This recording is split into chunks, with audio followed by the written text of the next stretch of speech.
بسم الله الرحمن الرحيم لا حول ولا قوة إلا بالله العلي العظيم الحمد لله رب العالمين وصلى الله على سيدنا ونبينا أبي القاسم المصطفى محمد وآله الطيبين الطاهرين لا سيما بقية الله في الأرضين أجل الله تعالى فرجه الشريف. Alhamdulillah, we are able to continue our discussion about Dua of Makarim al-Akhlaq, and I hope we can inshallah finish the dua today. We reached this phrase, Allahumma salli ala Muhammad wa alih wa nabbihni lidhikrika fi awqat al-ghafla. Like other passages, again we start with salawat and we say, "Oh Allah, please send your salutations to Prophet and his household." And as you remember, we said when we start our dua with salawat and end with salawat, then inshallah whatever is mentioned in between these two will be accepted, because salawat is a dua which is accepted inshallah, and therefore something which is mentioned in between also would be accepted. So the first thing after salawat is nabbihni lidhikrika fi awqat al-ghafla. In the times of heedlessness, in the time that I am not mindful and conscious of you.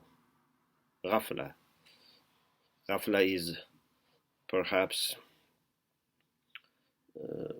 one of the most dangerous, if not the most dangerous thing that happens to a mu'min, because when we are alert, then we can understand what to do, we can protect ourselves against shaitan and nafsa ammare. But when we are heedless, the enemy can come and attack us. So this is why we have to be trying always to be in the condition of dhikr, mindfulness, remembrance. So we ask Allah to help us to remember Him in the times of ghafla. So this means we don't want to be in the condition of ghafla. We want to end it soon. And if we manage to always remember Allah subhanahu wa ta'ala, and if it happens that a little it goes down, and as soon as it wants to get to the state of ghafla, we are alert and we are awake and we are conscious, then we would be very, very much, capable of advancing in our journey. So we ask Allah, inshallah, to save us from ghafla. Allahumma salli ala Muhammadin wa alih wa nabbihni. Nabbih comes from tanbih. Tanbih means to give attention, to give someone a kind of warning, to make him alert. So someone who is very alert and understanding, they call him Nabi. And munabbih is something that warns you and awakens you, something that gives you a kind of notice. Nabbih. So nabbihni means awaken me, or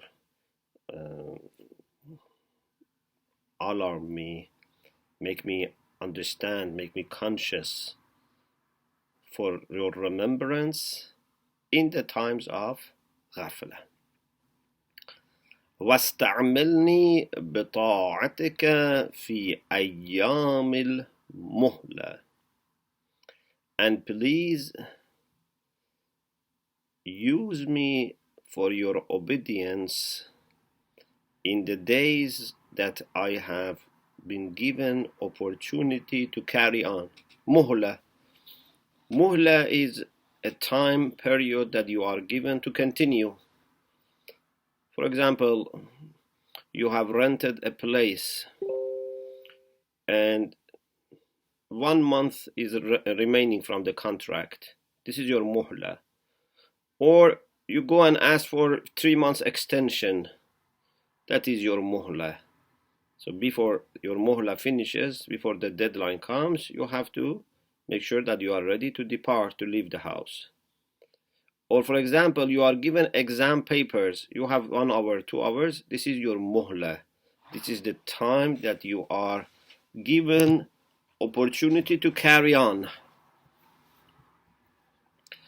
So we don't know how much time we have, but for sure our life would be very, very limited. Our life in dunya is very, very limited. And sooner or later it's going to finish. But even if you have very long life, still it's very short. So it's just few days, ayyam. These are days that we have. In these few days that we have, we ask Allah to use us in His obedience, because that's the only way to save our life. If we use our life in good things, in obedience, in remembrance, then it is saved. Any time of our life that is not used for obedience, for ta'ah, for dhikr, is missed and gone forever. This is the beauty of giving our life and actions to Allah subhanahu wa ta'ala. It will be saved. Whatever is done for Allah is saved forever, and not only it's saved, it grows. But if it is not for Allah subhanahu wa ta'ala, it is lost. إِنَّ الْإِنسَانَ لَفِي خُسْرٍ. It's lost. So in these few days that we have opportunity to carry on, we ask you to keep using us for His ta'ah. Please use us in your ta'ah. وَانْهَجْ لِي إِلَى مَحَبَّتِكَ سَبِيلًا سَهْلًا أَكْمِلْ لِي بِهَا خَيْرَ الدُّنْيَا وَالْآخِرَةِ. Very beautiful, like all other passages. Nahj means path. We have Nahjul Balagha, the path of eloquence. Nahj means path. Manhaj, the same. Wanhaj li ila mahabbatika sabilan means please take me to a path towards your love. Put me on the path towards your love. Give me an access to the path towards your love. This is the meaning of wanhaj li ila mahabbatika sabila. So we are asking Allah to give us opportunity to be on the journey, on a path towards His love. Mahabbatika. Your love, it can mean your love for us or our love for you. Mahabbatika means mahabbatika lana or mahabbatana laka. Can be both. We want a path towards your love. Means that you would be loving us. Means we do good things, that you would love us. Of course, Allah loves everyone, but for many people, Allah loves them with exceptions, with reservations. So He loves them, but there are things that are not loved. Some of their actions, some of their habits, some of their traits of character. But those who are loved by Allah, full stop, those who are the people that Allah subhanahu wa ta'ala is pleased with them, then either they don't have those bad habits or actions, or it's very, very little, almost something that can be compromised, can be overlooked. They are not ma'soom, but because they are working hard and sincerely, they are happy. Like, for example, if you have an ill person, please listen to this example. If you have an ill patient who has tons of disease and is not working on his disease, not, for example, he has to prevent some food, he doesn't prevent. He has to do some exercise, he doesn't do. He has to take some medicines, he doesn't do. You don't like him as a good patient. Yes, you like him as a person and you want to help him, but you say, I'm not happy with what you are doing. You have to take care of your health. But if this person starts taking some medicine and doing some of the things for some illnesses, so as much as he has made progress, you love him more. But again, there are areas that he has not taken medicine, there are certain illnesses that he has not worked on them, so this part you don't like. Then there is a person that in all fields he is trying his best. He's a hard-working person. He has a still illness, but for all illness he is taking your prescriptions, he is listening, he is avoiding food which is harmful, and you see that everything is on the right track. So you are very happy with him. It's not that you say, no, after your illness is finished, I am pleased with you. No. The main thing is that he is on the right track. He is trying hard. He is taking every problem that he has seriously. He is not compromising about his improvement. You are happy. So a student who is learning, a patient who is trying, so you are happy with them.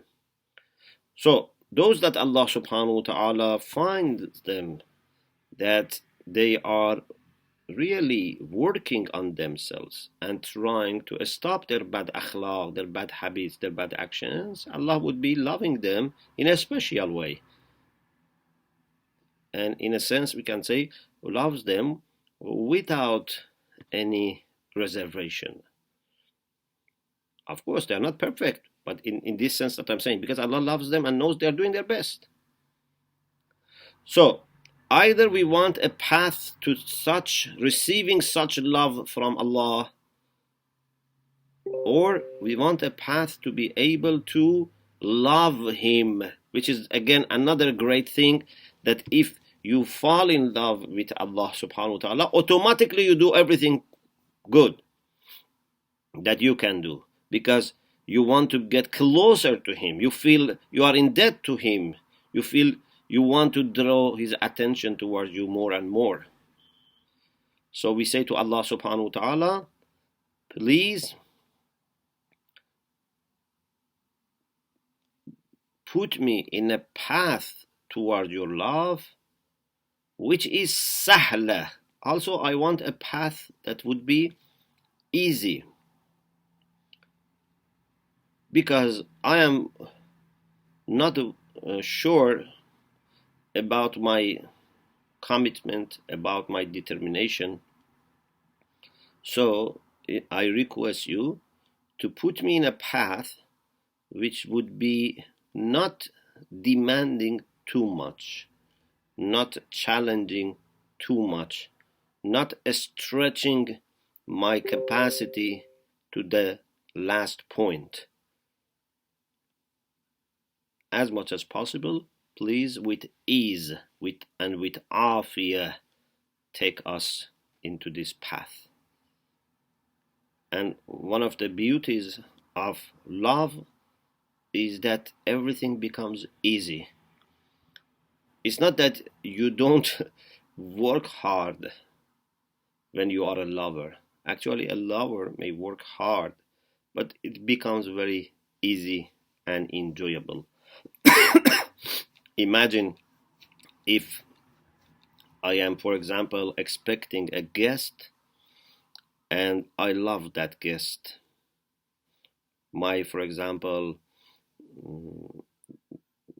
father, mother, my, I don't know, very good friend, my teacher, my marja is going to come to my home. So maybe I work very hard to make home clean, and prepare food, do everything as much as I can, even washing outside home, so that when the guest comes, everything is ready. And sometimes you may do the same things when you are worried that someone comes and visits you, that you are very much, worried about your relation with that person. You are worried that, for example, he may get angry at you. So in both cases, you may work hard. If it is a person that is not special for you, not worrying too much, or not, someone that you like him too much, you take it easy. But in both cases, that person is very special because you love him very much, or you have concern about him very much, you work harder. But the difference is, when the one that you love him is going to visit you, you do it with joy. You are very happy. Even you do things which are not needed. For example, he's going to use just one room of your home, but you try to make all your home clean and ready. In case he says, I want to have also a nap in your home.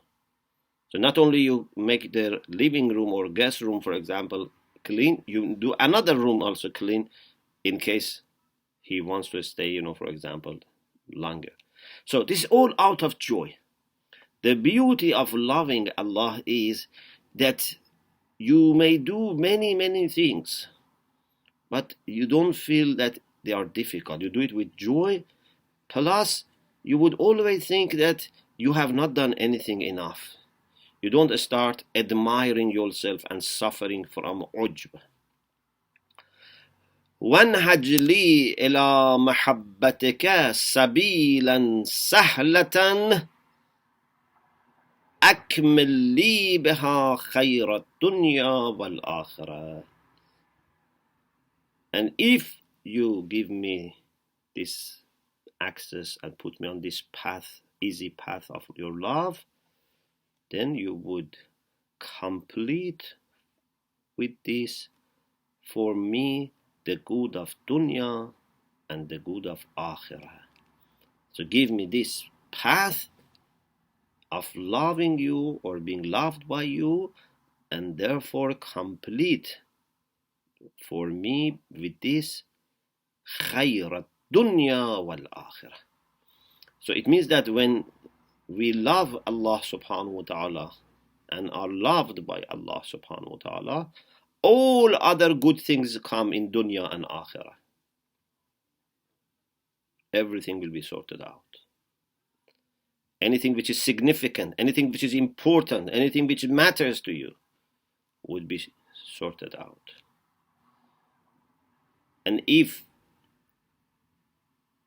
there are difficulties, those difficulties would not make your life a bad experience.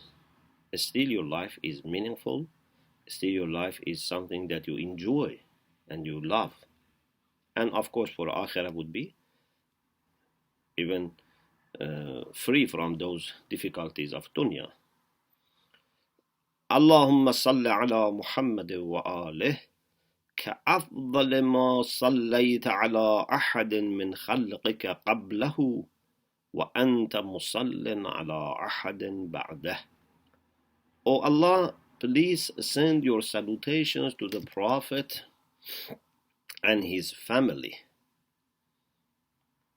in the best way that you have sent your salutations to any of your creatures, any people before him, or you are going to send your salutations to anyone after him. So we want the best of salutations that you have ever sent or you are going to send to any of your creatures to be given to the Prophet and his family.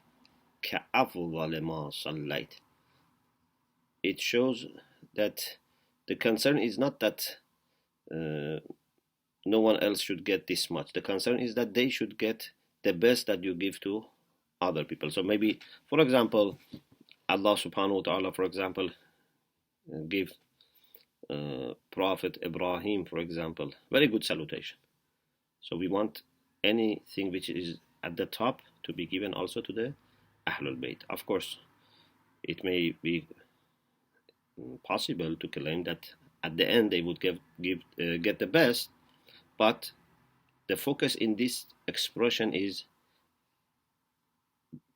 the best that you give or you are going to give to be given also to them. Ka'afdale. This ka is for tashbih, means like the best. So it shows how important is salawat, that not only we kept reciting Allahumma salli ala Muhammadin wa alayhi, but towards the end of the dua we want to make also this request from Allah that these salawats and these salutations, we request you to make them the best of salutations that you have given to any person, because these salutations are not ours. It is true that we say salawat, Allahumma salli ala Muhammad. We are saying, we are initiating, but we are just requesting. We ask you to send salutations to them. This is the beauty of salawat, that even when I tell you send salawat to the Prophet, what you do, you say, oh Allah, send salawat to him. It's a dua, it's a request, and we can then expect from Allah to give him not as much as I can give, not as much as can come from me. From me, a very limited thing can come. Who am I to give greatest salutations to the Prophet? But with all my weakness and with all my limitations, still I can request Allah to give the best salawat to the Prophet. This is very beautiful, yeah? So, for example, I cannot help you with everything. Or for example, I am a teacher who has very little knowledge. I cannot teach you everything, but I can say, oh Allah, please teach him or her the best knowledge. Because it's not my role to teach you. My role is that I am initiating a request. So we say to Allah, please send your salawat to the Prophet and Ahlul Bayt in the best way that you have ever sent salawat, or you are going to send salawat to any creature. وَآتِنَا فِي الدُّنْيَا حَسَنَةً وَفِي الْآخِرَةِ حَسَنَةً. Please give us in dunya hasana and in akhirah hasana. You see, we had also khayrat dunya wal akhirah today. So this is the balance that we should have. We want good of dunya, good of akhirah. We want the best of dunya, of course, as much as possible. The best of akhirah. The best of dunya is what? The best of dunya is remembrance of Allah. The best of dunya is helping people. The best of dunya is to bring joy to the hearts of people. These are the best of dunya, we want them. And we want the best of akhirah.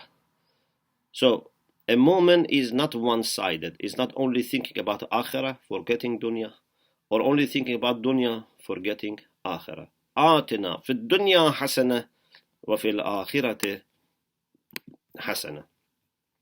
There is a hadith from Imam Sadiq alayhi salam, in which Imam about this dua in Quran, ربنا آتنا في الدنيا حسنة وفي الآخرة حسنة, Imam says رضوان الله والجنة في الآخرة والسعة في الرزق والمعاش وحسن الخلق في الدنيا. When you ask good of dunya and good of akhirah, Imam said good of dunya means as-sa'atu fi rizq. You have, inshallah, abundant sustenance. Wal ma'ash, you have good source of income and good way of life. Wa husnul khulq, you have good akhlaq, good character. You are good tempered in dunya.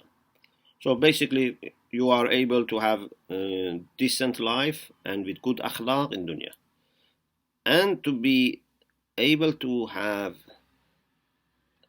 permission to go to heaven and Rizwanullah, and know that Allah is pleased with you, which is the greatest thing. وَرَضْوَانٌ مِّنَ اللَّهِ أَكْبَرُ.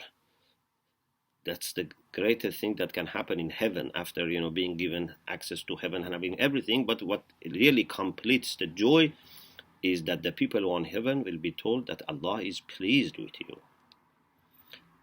So we want good of dunya and we want good of akhirah. And perhaps we want to make progress very much in both fields all the time.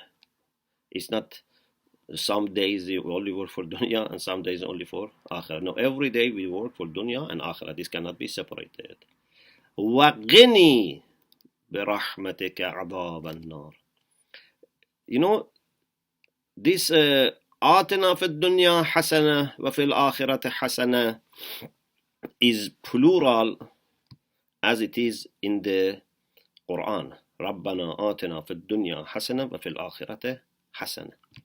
But then when it comes to be saved from punishment of fire, Imam again goes back to the singular pronoun, qani, save me, because the dua was in singular, because we were saying, for example, wanhaj li ila mahabbatika, akmil li, so it was for me, and Imam made atina fi dunya hasana fil akhirat hasana as it is in the Quran.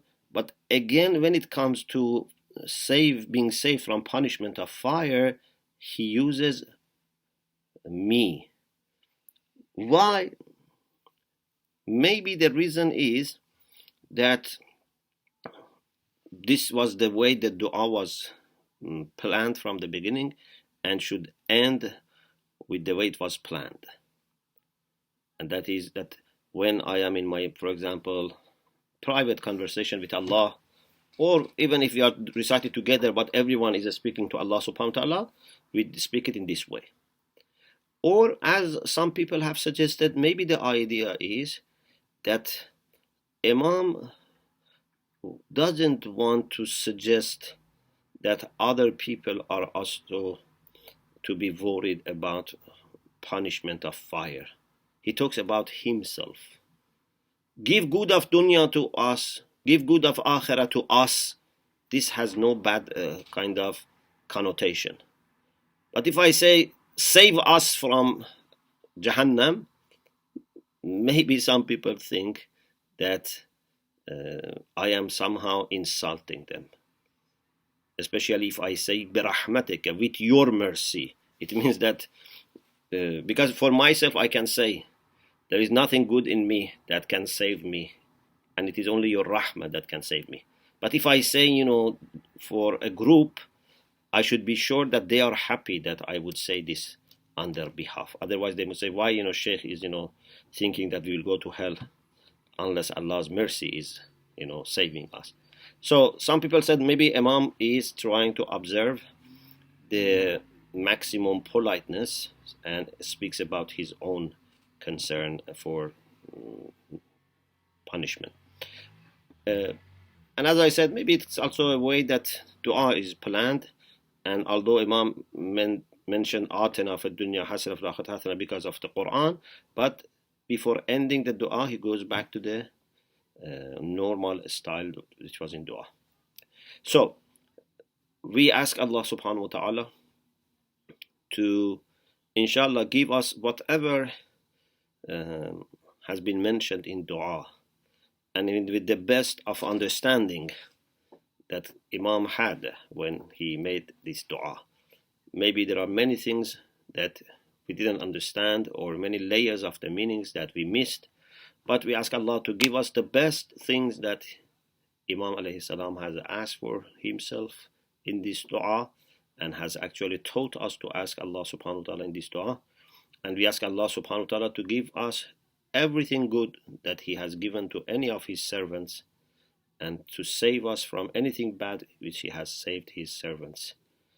I also thank you for being available so that we together managed to reflect on this beautiful dua of Makarim al-Akhlaq. So Alhamdulillah, today we managed to finish our quick review of dua Makarim al-Akhlaq. Alhamdulillah Rabbil Alameen.